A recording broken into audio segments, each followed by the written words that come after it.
வணக்கம் friends, welcome to Karthik Sri circle academy. Friends, இந்த letter logic question பாருங்க. இங்கே என்ன லாஜிக் யூஸ் பண்ணியிருக்காங்கன்னா, C friends, b by c is to 9 by 28 இருக்குல்ல. சி ஃப்ரெண்ட்ஸ், இங்கிலீஷ் ஆல்ஃபபெட்டில் நம்ம லெஃப்ட் ஹேண்ட் சைட்லேருந்து பார்க்குறப்ப b வந்து செகண்ட் லெட்டர் தானே. ஓகே, அந்த 2வை க்யூப் பண்ணுறாங்க ஃப்ரெண்ட்ஸ். 2 க்யூப் என்னது 8, வர 8ஓட ஒரு 1 ஆட் பண்ணிக்கிறாங்க. ஸோ 9 கிடச்சிருச்சா. இப்போ அப்படியே கீழே டினாமினேட்டர் வாங்க. ஸோ இங்கிலீஷ் ஆல்ஃபபெட்டில் சி வந்து தேர்ட் லெட்டர். அந்த 3யை க்யூப் பண்ணுங்க 27, அது கூட ஒரு 1 ஆட் பண்ணுங்க 28. இதுதான் அந்த 9 by 28னு எழுதியிருக்காங்க. ஓகே, இப்போ இந்த லாஜிக் கரெக்டான இங்கே டெஸ்ட் பண்ணுங்க. ஈக்கும் டிக்கும்.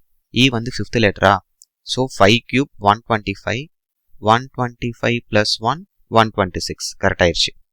இப்போ வந்து டி வந்து 4th லெட்டரா, 4 க்யூப் 64 + 1 65.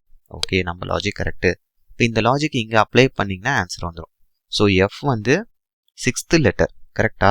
அப்போ 6 க்யூப் என்ன வரும் ஃப்ரெண்ட்ஸ், 216. ஸோ 216 + 1 217. ஸோ எந்த ஆப்ஷனில் 217 இருக்குது? ஸோ இந்த ஆப்ஷன் மட்டும்தான் இருக்குது.